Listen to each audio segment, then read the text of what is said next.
આજે જે આપણે આગળ ચેપ્ટર નંબર 3 માં જે વાત કરવાની છે કિર્ચોફના નિયમો, જે કિર્ચોફના બે નિયમ છે, જે કિર્ચોફનો પ્રથમ નિયમ જેને આપણે જંક્શનનો નિયમ પણ કહીએ છીએ અને કિર્ચોફનો બીજો નિયમ જેને આપણે લૂપનો નિયમ કહીએ છીએ. તો આ બે નિયમ વિશે આપણે સમજવાનું છે. બીજું તો જે કે કિર્ચોફના નિયમની ઉપયોગિતા ક્યાં, એટલે કે આ જે નિયમ છે એને આપણે ક્યાં ઉપયોગમાં લઈશું. તો કિર્ચોફના નિયમ છે, જેમ કે અહીંયા એક આ સર્કિટ આપી છે, પરિપથ, વિદ્યુત પરિપથ, જેમાં ઘણા બધા અવરોધો છે, એક કરતાં વધારે વિદ્યુત કોષ છે. તો જ્યારે આવી રીતના સર્કિટ આપી હોય, માનો કે આમાં તો અવરોધ છે, જ્યારે આવી રીતના સર્કિટ આપી હોય તો એમાં આપણે માનો કે કોઈ જગ્યાએ માનો કે એ બિંદુએ સ્થિતિમાન જોતું હોય, બી બિંદુએ જોતું હોય, સી બિંદુએ આપણે સ્થિતિમાન જોતું હોય, ડી બિંદુએ કે ઈ બિંદુએ, તો આપણને તે બિંદુ આગળના સ્થિતિમાન મળશે. અને બીજું કે માનો કે કોઈ આપણે પ્રવાહનું મૂલ્ય જોતું હોય, જેમ કે અહીંયા એ થી લઈને બી શાખામાં વહેતો પ્રવાહ જે I1 છે, તો I1 નું મૂલ્ય કેટલું હશે તે આપણે કિર્ચોફના નિયમ મુજબ જાણી શકીએ. એટલે એ માટે કિર્ચોફના નિયમની એ ઉપયોગિતા છે. તો પહેલા આપણે સમજીએ કે કિર્ચોફનો પ્રથમ નિયમ એટલે કે જંક્શનનો નિયમ શું છે એના વિશે જાણીએ. તો કિર્ચોફનો પ્રથમ નિયમ જે જંક્શનનો નિયમ એ છે કે કોઈ જે વિદ્યુત પરિપથ હોય, જેમ કે આ કોઈ વિદ્યુત પરિપથ છે, તો વિદ્યુત પરિપથમાં જંક્શન આગળ એટલે માનો કે જો આપણે આમાં જંક્શન સમજવું હોય તો અહીંયા બી બિંદુ ઉપર જો એક પ્રવાહ છે તે I1 આવે છે અને આ બાજુથી પ્રવાહ I2 આવે છે, તો આ બી છે તે એક જંક્શન થઈ. તો એ કોઈ એક વિદ્યુત પ્રવાહ જે કે વિદ્યુત પરિપથ હોય તેમાં કોઈ એક જંક્શન આગળ દાખલ થતા વિદ્યુત પ્રવાહનો સરવાળો, જેમ કે અહીંયા આ માનો કે આપણે બી જંક્શન લીધું હોય તો અહીંયા જે વિદ્યુત પ્રવાહ આવે છે આ શાખામાં તે I1, આમાં આવે છે તે I2, તો અહીંયા જે પ્રવાહ મળશે તે I = I1 + I2. તો એ જંક્શન આગળ મળતા વિદ્યુત પ્રવાહનો સરવાળો અને તેમાંથી બહાર નીકળતા વિદ્યુત પ્રવાહનો સરવાળો, એટલે એ બેઝિક સરવાળો કેવો રહેશે? સમાન અથવા તો સરખો. એટલે કે જો ટૂંકમાં કહીએ તો જંક્શન આગળ જે દાખલ થતો વિદ્યુત પ્રવાહ છે તે અને જંક્શનમાંથી બહાર નીકળતો વિદ્યુત પ્રવાહનો જથ્થો છે તે એ બંને સમાન મૂલ્યના હોય છે. તે કિર્ચોફનો પ્રથમ નિયમ છે. તો આપણે લખીએ જંક્શનનો નિયમ. તો કોઈ વિદ્યુત પરિપથમાં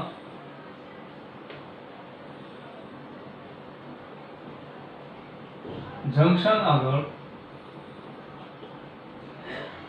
દાખલ થતા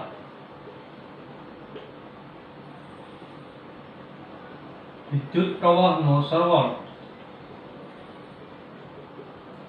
અને જંક્શનમાંથી બહાર નીકળતા વિદ્યુત પ્રવાહનો સરવાળો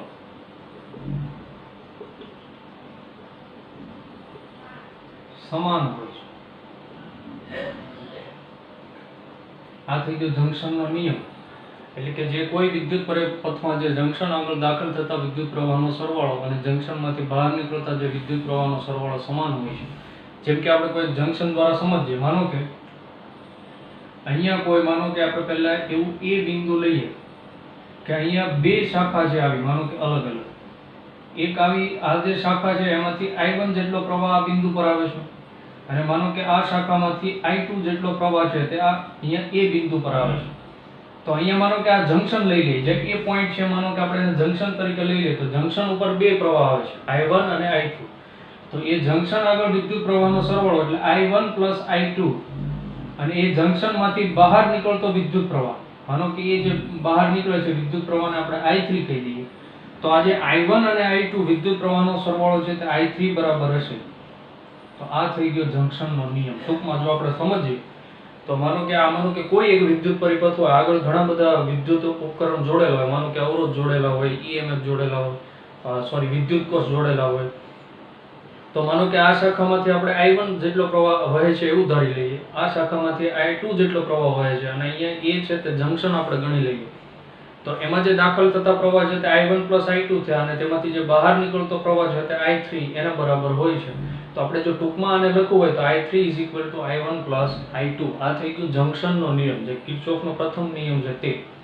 અને બીજું આપણે જે આમાં એક સમજવાનું કે જે અહીંયા જંક્શન આગળ વિદ્યુત પ્રવાહ કોઈ ઉત્પન્ન પણ થતો નથી નવો. એટલે માનો કે જેમાં I1 આવ્યો છે, અહીંયા I2 આવ્યો છે, તેનો અર્થ એવો નથી કે અહીંયા જંક્શન આગળ કોઈ પણ વિદ્યુત પ્રવાહનું ઉત્પન્ન થાય છે કે નાશ પામે છે, એવું કંઈ થતું નથી.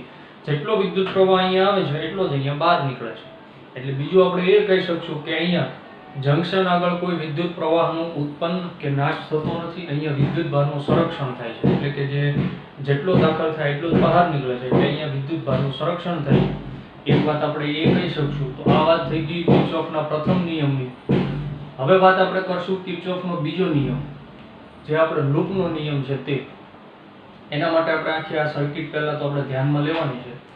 તો કિર્ચોફનો બીજો નિયમ સમજતા પહેલા આ જે સર્કિટ છે તે પહેલા જોઈ લઈએ. એક લૂપ છે, A B C D E અને ફરીથી A સુધી અવાય એવું એક પાછું લૂપ છે. અને એમાં જે અવરોધ મૂકેલા છે તે R1 R2 R3 R4 અને R5 એટલે 5 અવરોધ છે. તેમાંથી જે પ્રવાહ વહે છે તે I1 I2 I3 I4 અને I5 એટલે કે બધી શાખામાં જે પ્રવાહ વહે છે, AB માંથી જે પ્રવાહ વહે છે તે I1 જેટલું, BC માં જે પ્રવાહ વહે છે તે I2 જેટલો, CD માંથી જે પ્રવાહ વહે છે તે I3 જેટલો, D થી E માં જે વહે છે તે I4 જેટલો અને E થી A જે શાખામાં વહે છે તે I5. અને આમાં જે એરોની નિશાની છે તે વિદ્યુત પ્રવાહની દિશા બતાવે, એટલે કઈ દિશામાં વહે છે તે. અને બીજું કે આમાં જે બે વિદ્યુત કોષ મૂકેલા છે, એક E1 અને એક E2 EMF ધરાવતા બે વિદ્યુત કોષ આખા જે બંધ પરિપથ છે તે મૂકેલો છે. અને જે પરિપથ છે તે પણ બંધ છે, કારણ કે આમાં કોઈ જગ્યાએ ખુલ્લો નથી, એટલે આ બંધ પરિપથ છે. તો એના માટે કિર્ચોફનો બીજો નિયમ આપણે સમજીએ.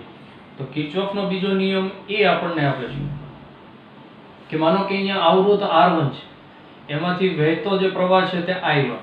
તો અહીંયા R1 અને I1 નો ગુણાકાર જે આપણે ઓહમના નિયમ મુજબ જોઈએ છે V = IR.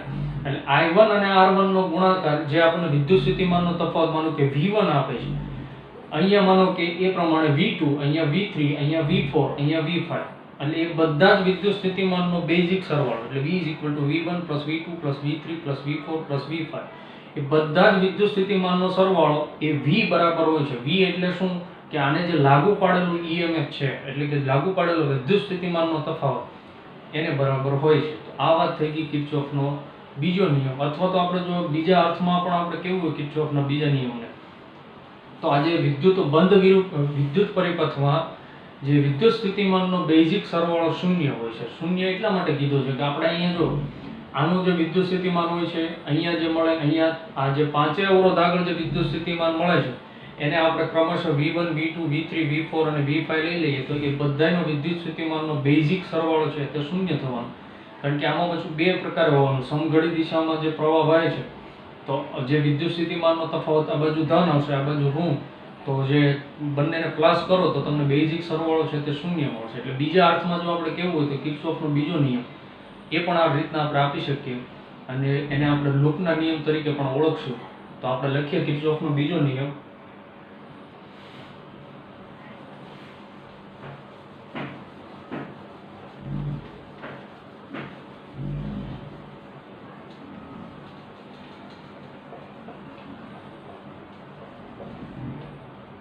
બીજો નિયમ આપણે વિધાન સ્વરૂપે લખીએ કે કોઈ બંધ વિદ્યુત પરિપથમાં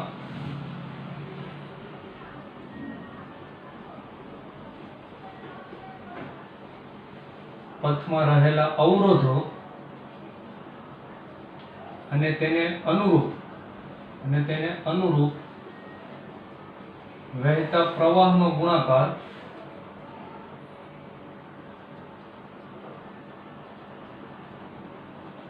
ગુણાકારનો બેઝિક સરવાળો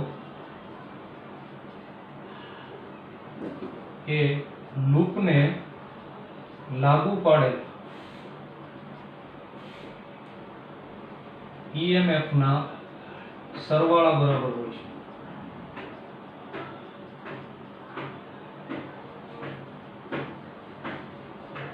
આ વાત થઈ ગઈ કિર્ચોફનો બીજો નિયમ, જે લૂપનો નિયમ છે તે, કે કોઈ બંધ વિદ્યુત પરિપથમાં, આ જે પરિપથ છે તે બંધ વિદ્યુત પરિપથ, એમાં રહેલા અવરોધો જે મૂકેલા છે તે અને તેને અનુરૂપ જે એમાંથી પ્રવાહ વહે છે તે, એ પ્રવાહનો ગુણાકારનો બેઝિક સરવાળો આપણે કરીએ, એ બેઝિક સરવાળો જે લૂપને લાગુ પાડેલી EMF ના સરવાળા બરાબર હોય છે. આ થઈ ગયો કિર્ચોફનો બીજો નિયમ. અથવા તો જો આપણે બીજા અર્થમાં લખવું હોય તો જે આ બંધ વિદ્યુત પરિપથમાં જે આ વિદ્યુત સ્થિતિમાનનો તફાવત છે અહીંયા આ જે R1 આગળ, R2 આગળ, R3 આગળ, R4 આગળ અને R5 આગળ, તે વિદ્યુત સ્થિતિમાનનો તફાવતનો બેઝિક સરવાળો શૂન્ય થાય છે. તો આ થઈ ગયો કિર્ચોફનો બીજો નિયમ. એ રીતથી પણ આપણે લખી શકીએ. હવે આપણે સમજીએ કે કઈ રીતના EMF ના સરવાળા બરાબર હોય છે. તો આ સર્કિટ ઉપરથી આપણે જોતા જઈએ. પહેલા A બિંદુ આગળ વિદ્યુત સ્થિતિમાનનો તફાવત મેળવીએ, ત્યારબાદ B બિંદુ આગળ, C, D, E અને ફરીથી A ઉપર, અને બધાનો આપણે સરવાળો કરીએ અને એ સરવાળો EMF ના સરવાળા બરાબર થાય છે તેવું આપણે બતાવીએ. તો પહેલા આપણે શરૂઆત કરીએ કે અહીંયા A બિંદુથી શરૂઆત કરીએ પ્રારંભમાં. તો અહીંયા A બિંદુ આગળ જે વિદ્યુત સ્થિતિમાનનો તફાવત હશે પ્રારંભમાં તે VA જેટલો. તો પહેલા A બિંદુ આગળ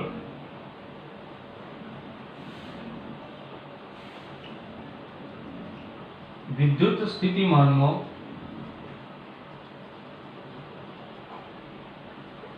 તફાવત એને આપણે કહીશું VA, એ VA જેટલો હશે પ્રારંભ. A બિંદુ આગળ વિદ્યુત સ્થિતિમાનનો તફાવત તો VA એ આગળ A બિંદુ આગળ જેટલો હશે એટલે કે VA જેટલો પહેલા આપણે લઈએ. ત્યારબાદ B બિંદુ આગળ જે વિદ્યુત સ્થિતિમાનનો તફાવત હશે, હવે આપણે બધાને VB એટલે કે B બિંદુ આગળનો વિદ્યુત સ્થિતિમાનનો તફાવત, VC એટલે C બિંદુ આગળનો વિદ્યુત સ્થિતિમાનનો તફાવત એ મુજબ દર્શાવશું. તો પહેલા B બિંદુ આગળ જે વિદ્યુત સ્થિતિમાનનો તફાવત હશે તે VA માઈનસ, એટલે અહીંયાથી આપણે નીકળીએ ત્યારબાદ જે પ્રવાહ વહે છે તે I1 R1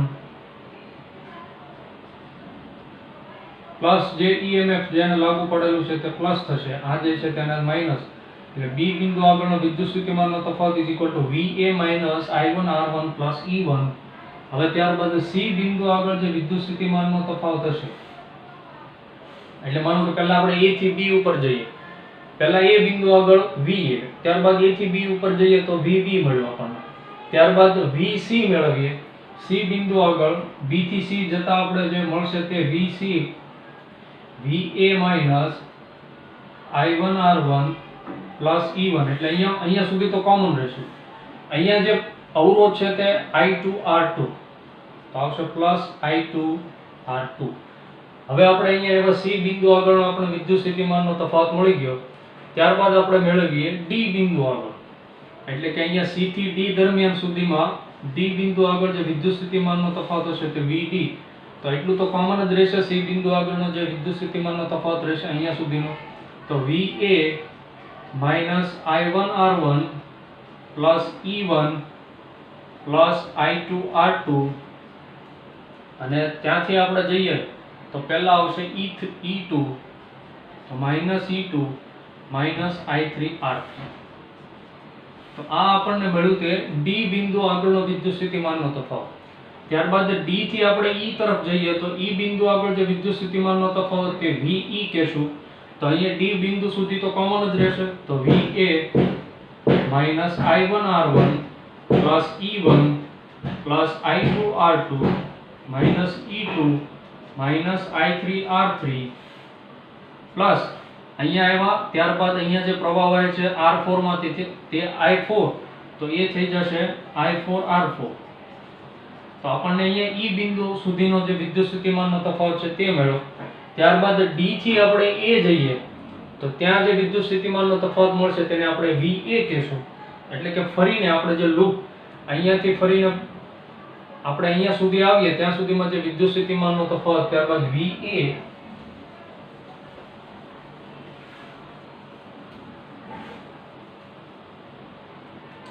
એ જે VA મળશે તે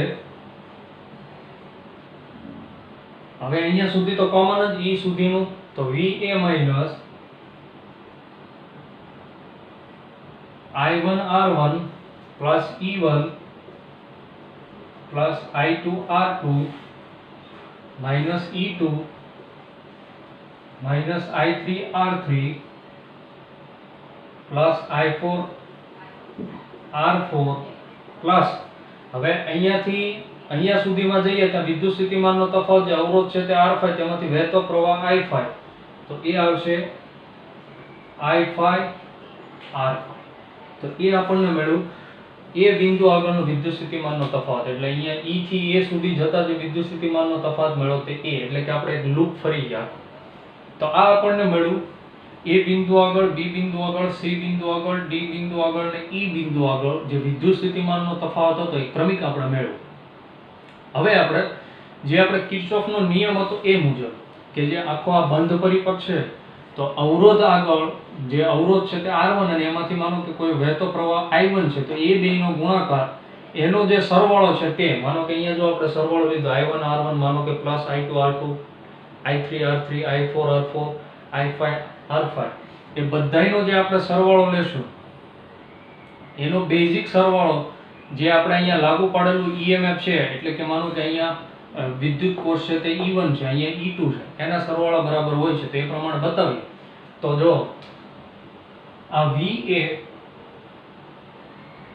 આ બાજુ માઈનસ આવશે તો એ VA થઈ જાય is equal to minus I1 R1 plus E1 plus I2 R2 minus E2 minus I3 R3 plus I4 R4 plus I5 R5. તો અહીંયા જો VA માઈનસ VA તો એ તો 0 થઈ જવાનું. બીજું minus I1 R1 plus E1 plus I2 R2 minus E2 minus I3 R3 plus I4 R4 plus I5 R5.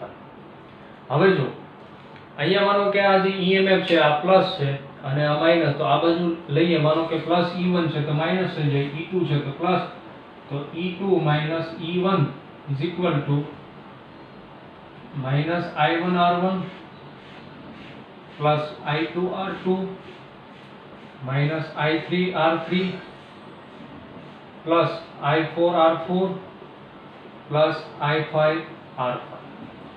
તો એ મુજબ જે વિદ્યુત સ્થિતિમાનનો સરવાળો છે, જેમ કે આપણે જે જોયું હતું બેઝિક સરવાળો,